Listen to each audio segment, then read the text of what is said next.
Hello po guys, sa ngayon ay dito tayo sa main bridge ng Mambusaw connecting Poblacion proper and Poblacion Tabok, no? So makita natin yung pagtaas ng tubig baha dito ngayon sa bayan ng Mambusaw. Hindi pa naman siya umapaw pero makikita mo sa mga mababang lugar, no, katulad doon sa amin mababa, no, sa may Bonifacio Street, Poblacion proper, mataas na yung tubig doon na konti, no.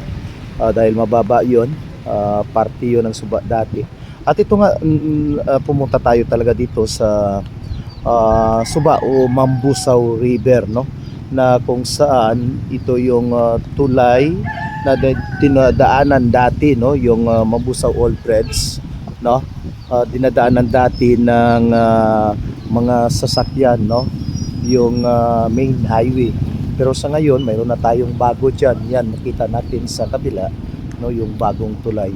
So yan po guys, no. At ito ay old bridge ngayon, so hindi na dinadaanan. Pero yung iba, no, parang nagsi-shortcut dito, lalong-lalo na pag ma-traffic dyan, pag may activities dito sa Mambusaw. Nagsi-shortcut dito sila, yung mga motorcycle, no? Dahil pwede nga dyan makarampa dyan sa portion na yan.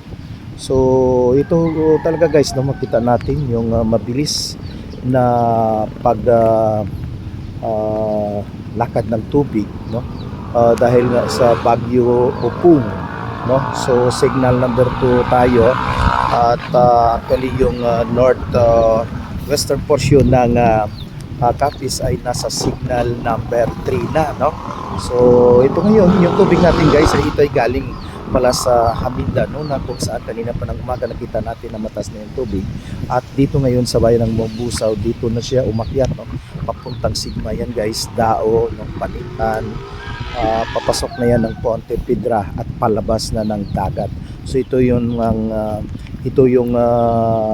pinupuntahan ng tubig guys, no, mula Hamindan at papasok dito sa bayan ng Busaw. So itong Mambusaw guys ay kung minsan napawan din ng tubig, lalong-lalo na pag masyadong mataas. So makita natin guys, no, maraming mga water lily dahil nga yan sa kabilisan ng pagtaas ng tubig. Yan. Kung mahina lang naman ang bugso ng tubig mula sa itaas ay hindi ganoon kabilis yung paglakad ng tubig, pero dahil nga sa bagyo, ibig sabihin yan marami pagtubig sa itaas, no.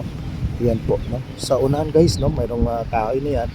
Yan kasi karamihan pag masyado ng mataas yung tubig, mayroong mga kahoy na dala mula sa itaas, no, na parte doon sa Batiano, Libuo, no, yung barangay doon, no, na last barangay doon na malapit na sa Mindan.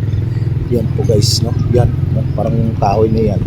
So yan, dumadaan yan dito yan guys, no, sa ilalim ng ating tinatayuan na tulay na old bridge. Yan po, no. So maya maya pupunta na rin tayo doon guys, no, sa kabila para matingnan, no, doon sa kabila.